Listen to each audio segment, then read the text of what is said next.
I had an entire season of life where I felt like it's not your turn. I had to say it out loud to myself over and over again. It's not your turn. It's not your turn, but it's hers. And so you're going to clap for her and you're going to show up for her, because who you are when it's not your turn is more important than who you will be when it is.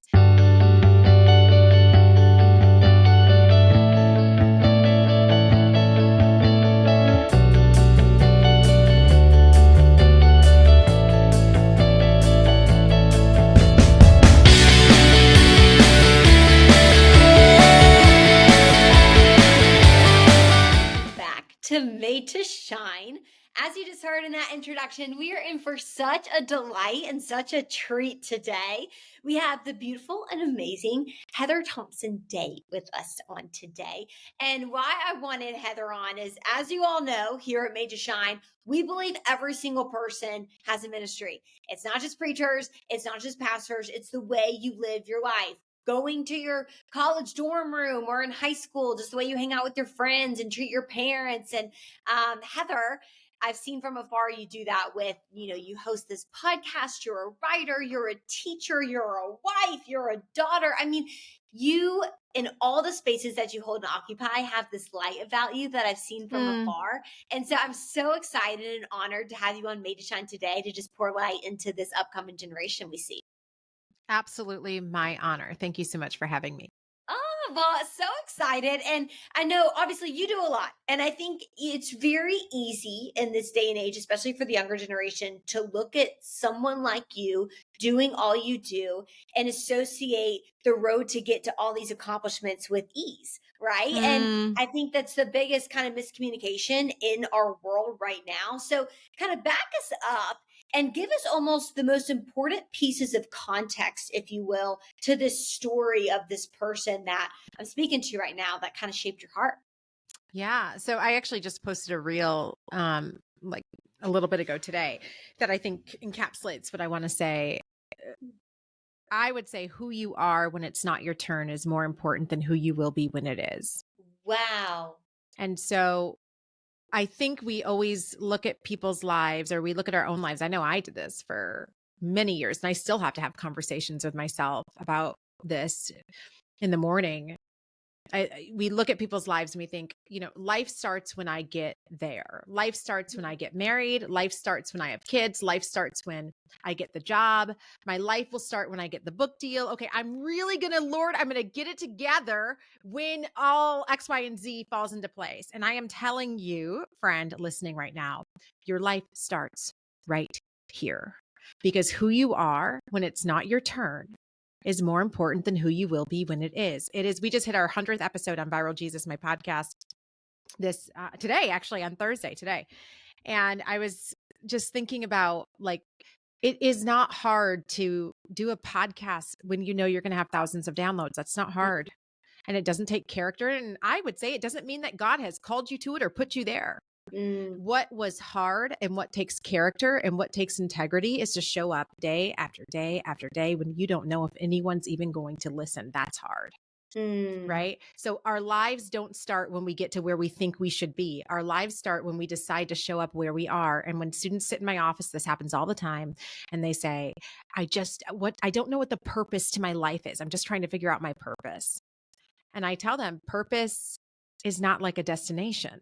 The definition of the word purpose is the reason you do what you do. So right now, friend, and if I'm talking to my student, I'm like, your purpose, your life is to go to class. Wow. You go to class with purpose. It's the reason you do what you do. I'm going to show up and I'm going to take everything I can from this moment because this is where I am. This is where God has placed me. And I'm going to be faithful to this moment.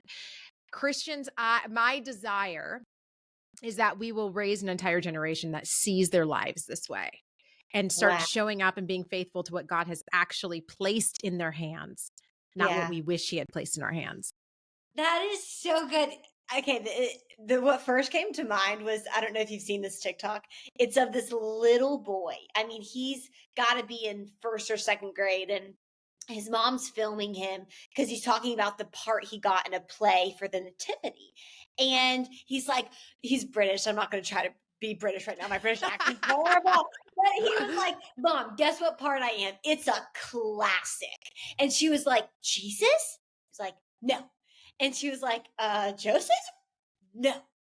The Wise Men? No. And she's like, but it's a classic? He's like, yeah. And anyways, he was like, door holder number 2. And he was so excited to be door holder number 2. And I have Mm, literally, Heather, I've played this on repeat so many times in the morning and at night because it just reminded me this little boy was so proud that he was door holder number 2. And he even said, yeah. like, his mom's like, what did you do when you found out? He was like, I told them, get in there. I'm door holder number 2. He was just so stoked. And I'm curious, especially because in your own journey, but also you teach, so you see this Yeah. in real time. When do you think the culprit of us kind of not feeling like what we're doing is important is because of social media? Or has it always been there? And when do we start feeling that way? Like at what age? What are kind of the pressures that shift that thinking from, yeah, what I'm doing matters, even if it's being door holder number 2 to I'm not good enough. Yeah, I can't, I won't say for everybody. I just know for me, I think my disposition was that what I did didn't matter. And if anything, I think that was what I went through life. That's what I'm spending all these years in adulthood trying to correct is Mhm. realizing, oh, actually, the way I teach this class does matter. And I think my default position has always been that it's not going to make a difference. Like whether I'm there or not doesn't really matter. And how I show up doesn't matter. And there's so many more important people. You know what I mean? What Yeah. difference will it make how I show up or engage in a conversation or walk into a room? Yeah. Um, yeah, so I think social media has probably exasperated that. I can't say because I think my whole life has been mostly online. You know what I mean? Like we had AIM. We didn't have Instagram, I guess, until I was in college. But so as long as I've been in college, which is when I'm starting my professional pursuits, that's always been that you can Yeah. see how many people are doing it bigger or better than you. That's so true. Do you think in your own journey, this word mattering, I feel Hmm. like everybody we all put different weight on what matters. Like I was talking to someone literally a few hours ago before this who's in corporate tech sales and they were all worried about this deal that might close or might not close versus if it's going to be as big as this other person's that's might close or not close. And I'm over here thinking like I could care less about that situation, but you care so much about because that's the weight. That's what Yeah. matters. What do you think is kind of the lopsided narrative of what should matter versus kind of the individualistic what matters to each and every one of us? Like where do we get that narrative wrong in regards to what should matter to us and what does? I think I'll speak from my experience. I think part of the problem was that I thought I was always taught about a great big God, right?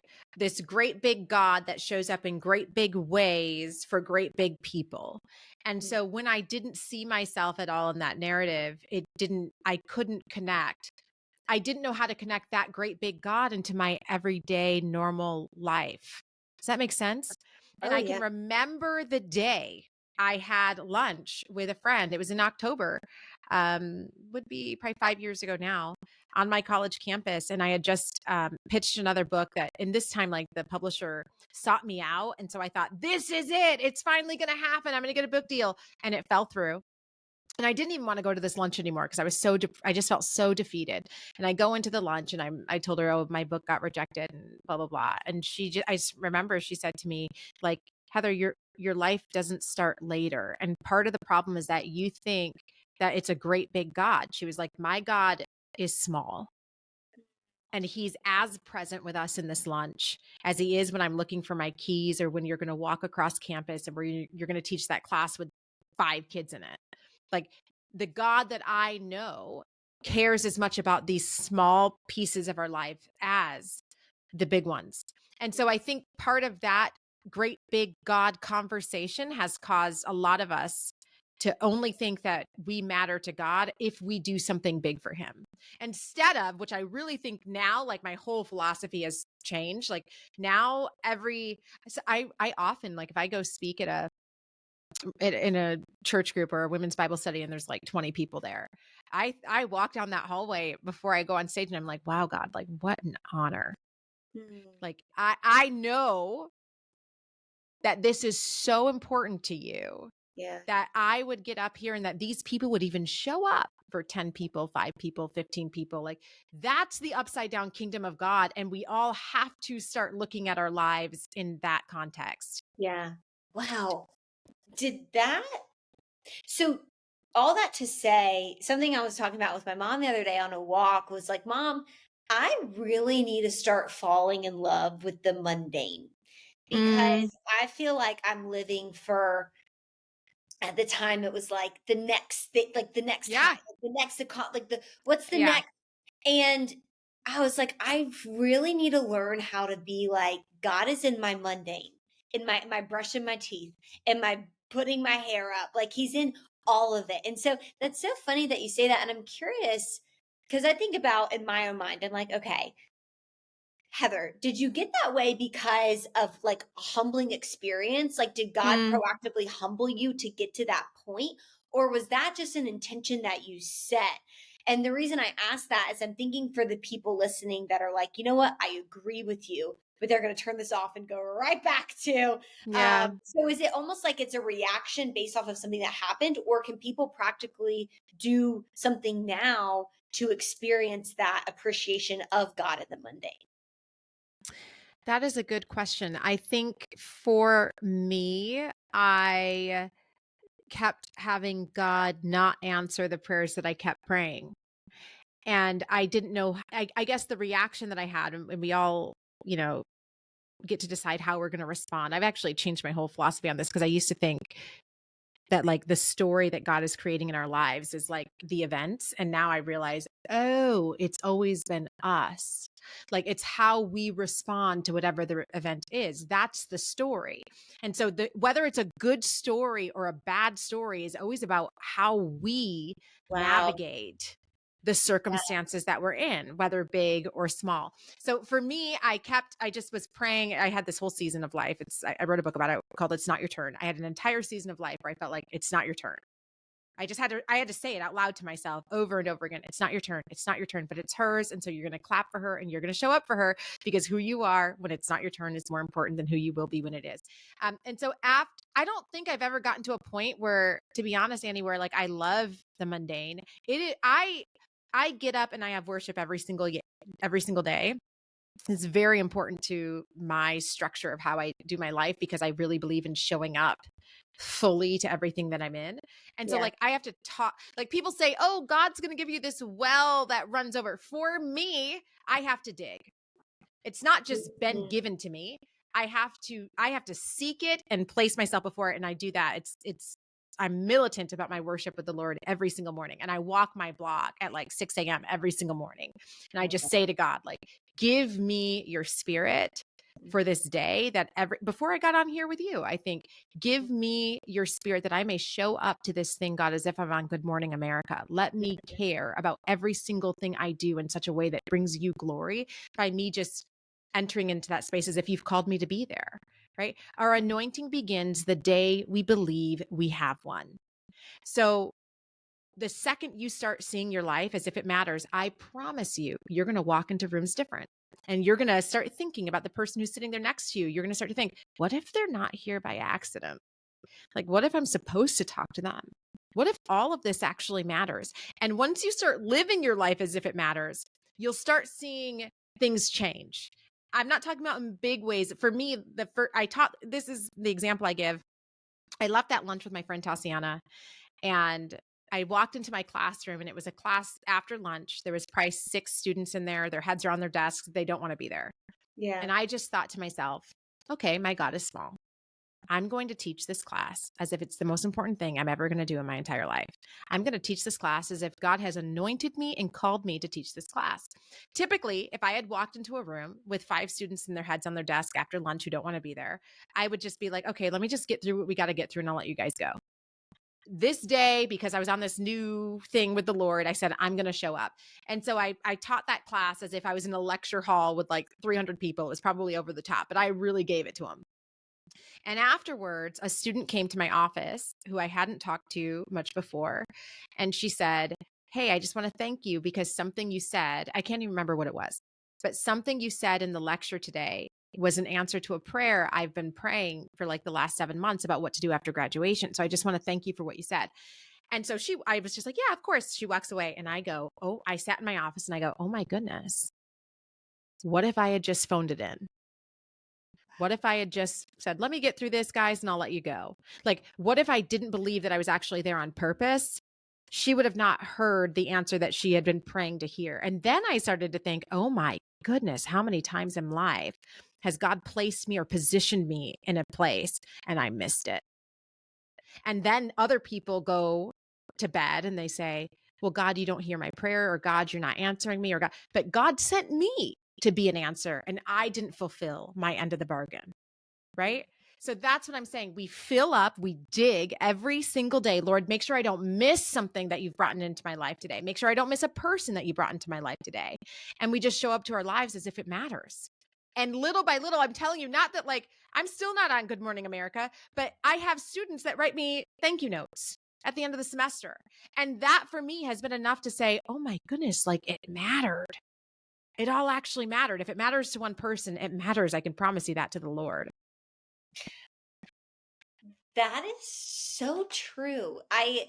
Funny enough, it makes me think about my sister just got a new dog. And this I'm gonna loop back to the relevance here in a second, but this dog is psycho. I mean, she is like the most energetic thing in the world. And you could be gone for 2 seconds and come back, and it's like she's not seen you in 7 years. Like she's just so and Lizzie told me, my sister, the other day, she was like, someone she read in a book or something that, to the dog, like the dog for you is a part of your world, but to them, you are their entire world. And Mm, for some reason, that convicted me so much because I was like, how many times am I with people and I make them feel like you are the most important part of my world? yeah.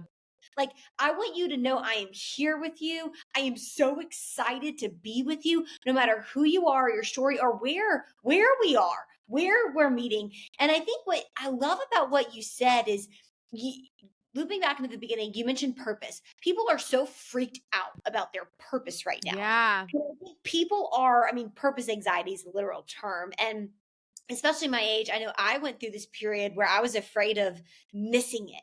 Like, God, am I going to do Mm, something wrong to miss what you want to do with me? And it's like people put so much focus on being for God and working for God that we're forgetting we got to walk with God and we got to yes. be with God. And so I'm curious, in your own journey as a person who I mean, you've done so much and you have accomplished so much. Can you talk to me through your relationship with like working and like working from worth as opposed to working for it, or like the kind of the distinction between accomplishing a lot but not letting that define you? I think most of my life, up until probably the last 4 years, I was working for worth.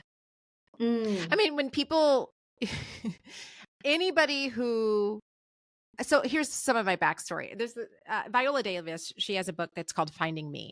And she tells Such a this. good book. Have I you love read it? Okay. So so you good. know this reference. I So hope good. Yeah. I hope our people listening might just, I'll explain the reference, but she tells the story about how um, she's meets Will Smith. She's like doing a movie with Will Smith or something. And Will Smith says to Viola, who are you? And she's like, I'm, I'm Viola Davis. And he's like, no, but who are you? And she's like, I don't know what you mean. I'm Viola Davis. And he goes, no, but he's like, I'm Will Smith, but I'm also still the 15-year-old boy who had his heart broken by a girl. And everything I actually do is coming out of a place of me trying to wait for someone to really, truly love me. So who are you? And then she tells the story about her childhood. But when I heard that, I was like, whoa, because I was expelled from school in 8th grade, my small town Christian school. My dad was like an evangelist my entire life. So big Christian family, and I get expelled from the Christian school.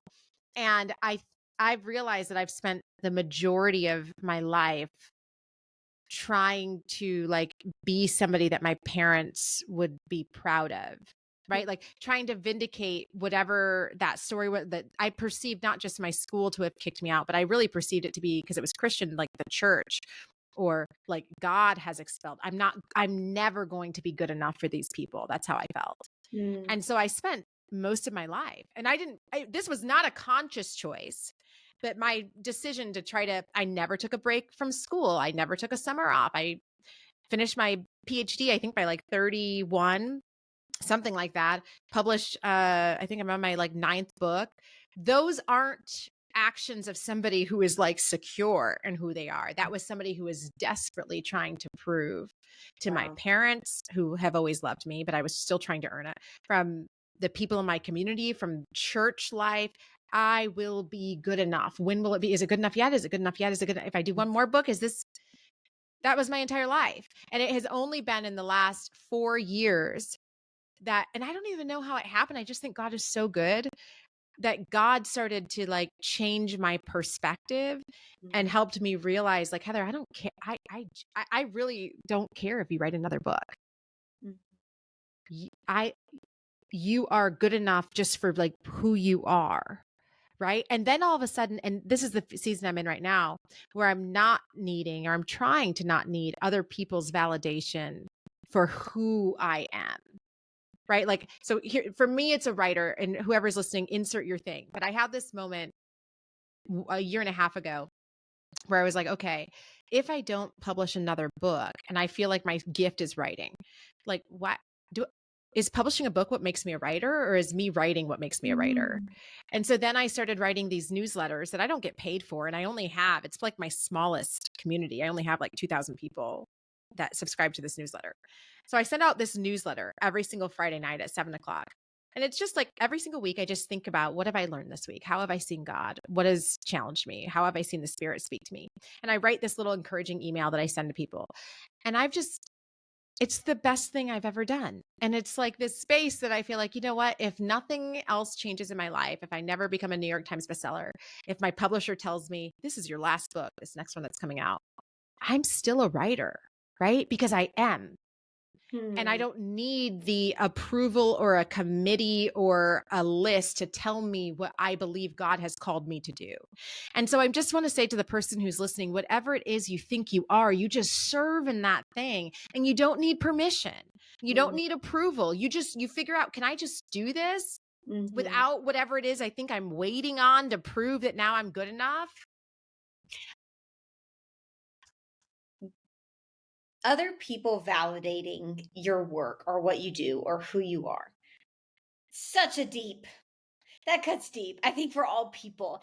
And I know I personally have always struggled with what's the dance between God trusting you with, and I use the word platform, whether that be you're the captain on your tennis team, or it's social media, or it's you're a teacher, or you're the smartest kid in the class and people just look to you naturally, like whatever platform, for lack of a better word. And like wanting to steward that well for the people that God trusted you with, but not internalizing whether or not they approve of how you do that. You know what I mean? Like wanting to love people and knowing that's the goal. But what's the metric for if you've loved well, if you're also trying to not internalize other people's opinions of you?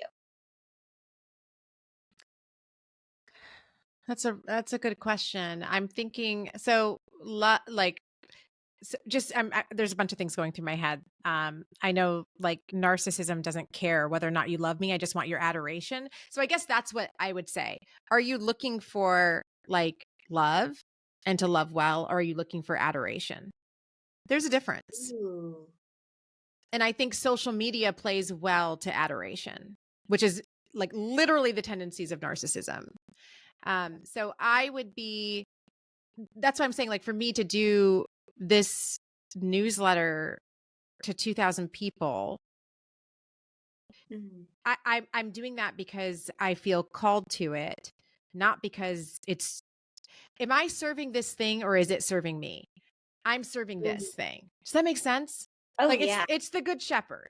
right? Yeah. John 10, verses 11 and 12, though, of John chapter 10, it says, essentially, I'm going to paraphrase the difference. Jesus says, I'm the good shepherd. And then he Mhm. says, a hireling, when he sees a wolf coming, runs and flees because he doesn't care about the sheep because they're not his sheep. The good shepherd lays down his life for the Yeah. sheep. We are supposed to be in the model of the good shepherd, not a hireling. And I think what we have as a generation in general, when it comes to leadership, of like a bunch of hired hands, who the Yeah. second there's controversy or conflict or you're hurting my feelings, I'm out of here. A wolf is coming. I'm done. How do we say, no, I'm going to stay, even if this isn't, I'm not getting anything back from this other than the fact that I believe I'm supposed to serve well these people that God has put into my care. Does Mhm. that make sense? Oh yeah, it's like being impactful versus being impressive. Um, you know, Mm. I think, and that goes back to the intention. Like, Yes, that's good. why are you doing it in the first place? And I love that distinction you made between love and adoration because they're not the same. And I think, and sometimes I'll even say, I think we confuse that with God. Like, we look at worship and Mm. praise as God needs this from us. Like, that's why I keep putting it off. That's why, like, oh, I went to church this week. Like, I did God a solid, like I Yeah. expect to get the best part. But it's because we've translated how we use these platforms to feel adored and then put that onto God. And it's like, no, praise and worship, that's for us. Like, God doesn't Yeah. need that. For tithing, that's for us. God doesn't Right. need our money like that. He wants our heart. And so I love that distinction you made between adoration and love. And to go back to the question that Will Smith asked Viola Davis there, Yeah. who are you? What, after all these years, especially kind of the season you're going through now, like if someone were to ask you, Heather, who are you? How would you respond? Hmm. That's a good question. I would say at this moment in my life, I am trying to follow after the shepherd. I very much see, um, especially just because my role as a teacher with students, I very much see myself as somebody who's supposed to be a mentor and just like a loving, relational adult in young people's lives. And of course, in many, I do a lot of women's ministry, women's lives. Like I just see myself as somebody who's trying to be a shepherd.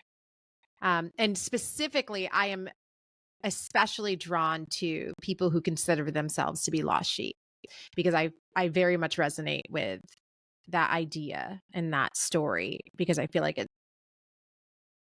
I know what it feels like to just feel like you're never going to be good enough for God to want or God to use or God to love. But here's the beauty. The story has never been about us being good enough. It's that he's always been good enough for even you. Yeah. So how old are the people that you teach? Oh, so my students right now are 18 to 22 in Okay, general. so right on target with who we're talking to. Would you say, like, when you talk about the lost sheep, are most of them, I think a lot of people aren't even aware that they're Mm, lost. They're lost and they're grapping for things that they think will make them feel better, but whether they realize it or not, whether it's sex, drugs, alcohol, social media, gossip, judgment, it's like we're looking for what only God can provide in all these things, but we don't even know we're lost.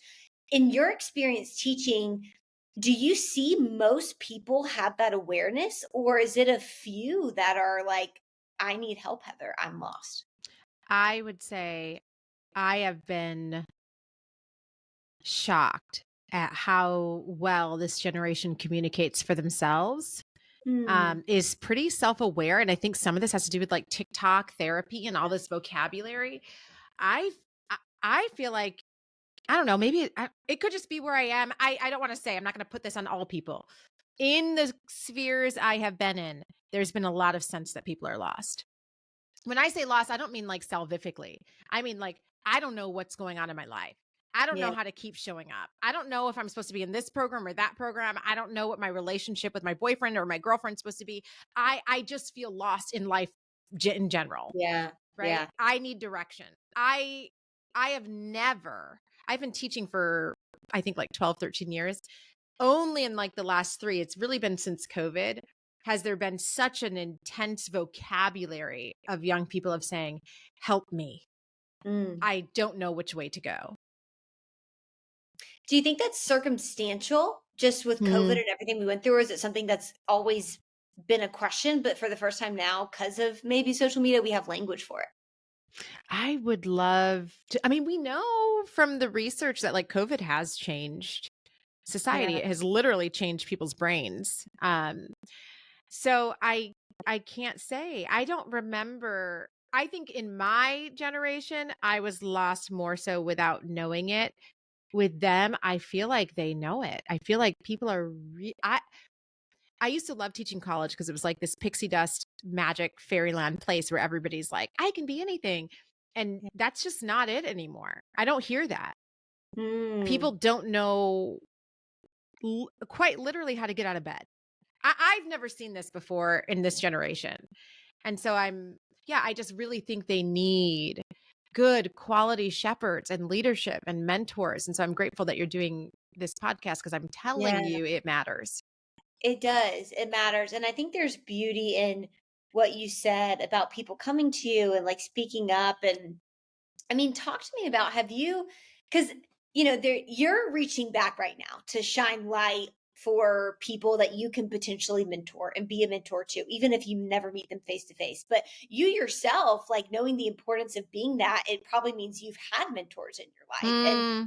talk to me about the importance of raising your hand and saying you need help, saying you need mentorship, and if you've ever experienced resistance and being the person to raise her hand and say, I need help, I need guidance. Because I I've been there before.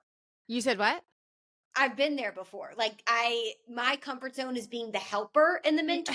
Annie, yes. And my discomfort zone is, hey, I need help. So have you ever felt that? And like, what's the importance of seeking out mentorship? I that's why I'm genuinely in awe of them.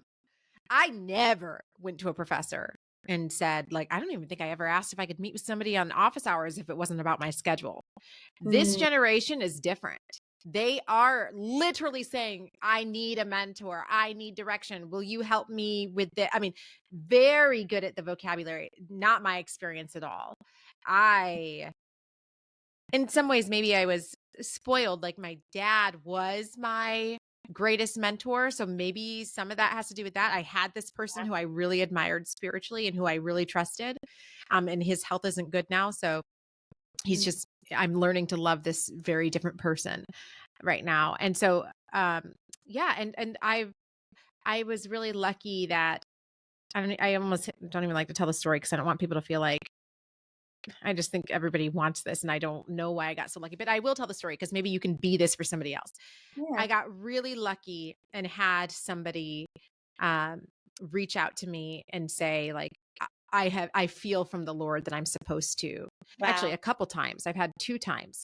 I'm supposed to be guiding you right now. And so, what do you need? I mean, why? I am not the person that would have ever asked for help. So somebody seeing me was very powerful. And so the invitation for that is if you're 18, 19, 20, yes, do you want somebody to see you? Of course, we all do. But while you're waiting, is it possible for you to see someone else? Is it Mm. possible for you to look back? And I know that like the average 18-year-old is like, what do I have to offer? Ask a 15-year-old. Because I guarantee So you have good. something to offer them that's still going through the high school experience. That is so good. I also sorry. I also too will say I think that there's two parts to that. I think that there's mentorship required for when you've identified what's going on in your life and you need to find a way through, but also mentorship to figure out the language to identify what you're Mm, feeling. Because I know I've had times where I've sat there and I'm like, okay, I'm not feeling good. Your sister's not feeling good, but yeah. I don't know what's wrong. Everything Hmm. seems to be fine. And sometimes those aren't the same people that God will put in your life to identify and then walk through that identification with. And I think it's important to say that too, because I mean, I felt so many times before, like everybody else, even their problems, they have figured out and they know what they need to work on. While I'm over here, like, I don't even know what the problem is, but it doesn't feel good. Hmm. And Yeah. you know what I mean? And so I think both of those things are important. And you mentioned like not knowing what to do next. A lot of times I felt concerned about that more times than I can count. I know a lot of people do. And you posted something at some point that said it's okay to not know what is next. Can you kind of talk more about Oh, that? please, And can I? yes, please, because Lord knows I think we all need to hear it. Yeah, this is another like perspective shift that I've had in like the last 4 years where I realized like so and this is from the Bible, like every time God shows up to the disciples, they say to him, "Where are we going?" And he says, "Come and see." So that dynamic has shifted my perspective and all of a sudden I realize I don't think I'm supposed to know where I'm going. Like Mm, I actually think it is probably detrimental to what you're actually doing with God if you know exactly where you're headed and what your plans are. Woe to my children who have plans that are not mine. The whole reason we are following a good shepherd, John chapter 10, is because you don't know where you're going. That I think not knowing where we're going is actually a sign that we're doing something right, not that we're doing something wrong. It means that I'm holding whatever I have loosely enough that I'm saying, God, I'm willing to be redirected. Is it okay? Think about how much more wow. God can do with a person who says, should I step here? Is this okay? Is this right? Okay. How about today? Is this good? Am I doing this right? Rather than somebody who's running ahead. Faith is a walk Hmm. because you'd miss things if you were sprinting. You'd miss the person next to you. You'd miss the student. You'd miss the person in your youth group. If you're sprinting ahead, I know exactly where I'm going. Well, who are you following then? Hmm. Christianity is about following God, which actually means you are not going to know where you're going. Wow. You're going to come and see.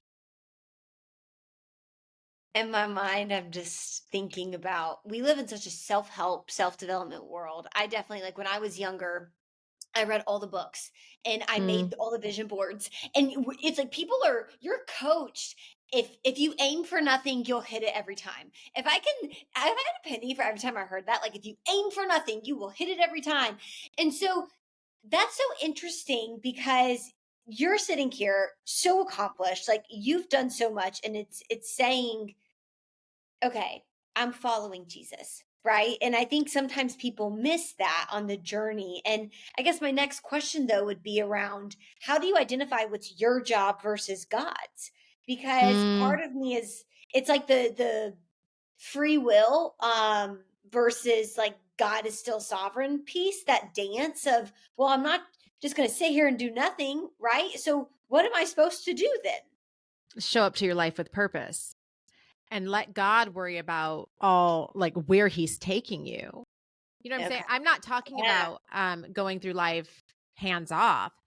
I'm trying to describe going to life fully hands on in every single thing and trusting that God is working something bigger out than you can even see. Cause I don't know. This is one of the questions I love to ask people on podcasts who I just am enamored by or who have really inspired me. I love to ask them, did you know this is where God was going to take you? Ooh, I love that And question. every single time they say, I had no idea. I mean, often I'll hear something like, I knew God was going to do something. I knew that something was here that I was supposed to pursue him. But every single time so far, every person I've sat down with, and I'm talking about like people that have served in the White House, people who have some of the biggest ministries that you can have, they say like, I did not know where I was going. And I have Mm, been shocked to see where he has taken me. God is going to dream a bigger dream for you than you can ever dream for yourself. So we show up every single day, right? Giving everything our best. And sometimes your best, right, may look like 60% compared to what your best would look like on a really good day. But we're just going to keep showing up and say, hey, God, whatever I have to give, I'm going to give it all. And that's then we so trust him to keep us moving forward. yeah, because I think about it for some reason, God trusted you to be at that school with those people. For some reason, Exactly. God trusted you to be a lawyer at that firm. For some Yes. reason, He trusted you to be a sister to that friend, or to be at that coffee bar with that person at that time. And it's like, for some reason, think of all the things and places in the world you could be. Yep. You're there with Yep. that person for some. And so I love that. And I think too, I mean, gosh, there's freedom in that. There's nothing more tormenting than feeling like you have to have it all figured out and everybody has their life together but me. And when you just one step at a time, am I doing this step right? There is so much freedom in just being able to be, instead of having Yeah. to, like karate chop all these things into existence. Yeah, I will say But- for me, it's actually been very hard. Like I don't want anyone to, some people, maybe it's easier. For me, it's been very, very difficult. And that's why I have to get up and have worship every morning. I Yeah. have no choice because else I wouldn't be able to do this. Hmm. I want to know where I'm going, right? Like I want a picture and I want a map and I want the destination marked out. This process that God has been taking me on has been very different than anything I would ever have expected or wanted. But Hmm. here we are and we're learning and growing. And I hope we're developing a way stronger relationship this way than we Hmm. would have had I known exactly where I was supposed to be. It's so true. This theme of like God will never give you something that will make you need him less has kept, like, Mm, in my conversations this week, kept coming up. And it is ministering to me, and it's so true, because I am a control me too. oriented, like, yeah, and I think, like, I'm a writer too. I think that comes from, there's times that strength is great, and then there's times where you have to be really checked Yeah. because there's boundaries there. And so it's just like, honestly, loving the giver more than the gifts he's given you Yes. is what it's about. And that's a dance. And I don't know if Yeah. you ever get that right perfectly, but it's a dance. And all that to say, I know we're coming up on time here. And Heather, the way I always round out these conversations, especially after such a fruitful one today, I think one of my biggest things that I appreciate about our talk today was around purpose, because I do think that's something that's just weighing so heavy on people, and giving people permission to know it's okay not to have everything figured out. But even in that uncertainty, you can be certain about taking control over what God blessed you with today and showing Yes. that. Um, you know, there's always like the, okay, if you could go back and give yourself some advice, what would it be? But I think there's something to be said about our former selves. Like, we're called to have childlike faith, the child in us to be speaking to us. And so, what would younger Heather tell or give advice to current day Heather about? Mm. Um, you know what? Here's like a positive one, because all that came to mind was like negative things that I probably would have been like, do more, right? Younger Heather would have been like, do more. But Hmm. here's what I think a positive thing I would have said to myself: keep believing, keep having hope, keep having faith. Because I think as we get older and you experience more disappointments, that gets harder. You know what I Yeah. mean? Like, if anything, it feels safer to stop dreaming. Yeah. I'm just gonna, what my husband said this, I don't, we were praying the other day and he was like, God, help me to have zero expectations. That way I'm not disappointed no matter which, if you do something great, Lord, and if you don't, just help me not to Mm. have any expectations. And I'm like, this is sad that as adults, we end up like getting to a Yeah. point where we don't want to dream anymore because we know it's going to hurt our feelings. But I do think younger Heather would have said, dream. Dream. I love that. And that's such a beautiful marriage between, like, what you were talking about, that God is a big God. He's also a small God. Yeah. And Yeah. so we have a God that allows us, we have the capacity to dream big, but we Yeah. also have the ability to serve right where we are. That gives us like the sustenance to be able to go on that journey towards bigger that he's leading us, Yes. you know? So I love that. And Heather, you are such a delight. I'm so Thank you. You grateful too. that you are on Made to Shine today, and just all you're doing. You've got a crowd cheering you on from afar. And truly, you're a light in all that you do. And so thank you for your mentorship and your ministry and in every single way that you impact people. Thank you so much for having me. And I hope that this blessed you and encouraged you, reminded you that God gave you a unique light, and it is your job to shine it in this world because we need you to. That being said, if you were blessed by this message and you can think of anybody else that also needs this type of encouragement, do me a favor, hit like, hit subscribe, leave me a comment. It helps me out a lot and helps this message that I do believe God gave my heart to share with the world gets out. I hope you have such an amazing rest of your day.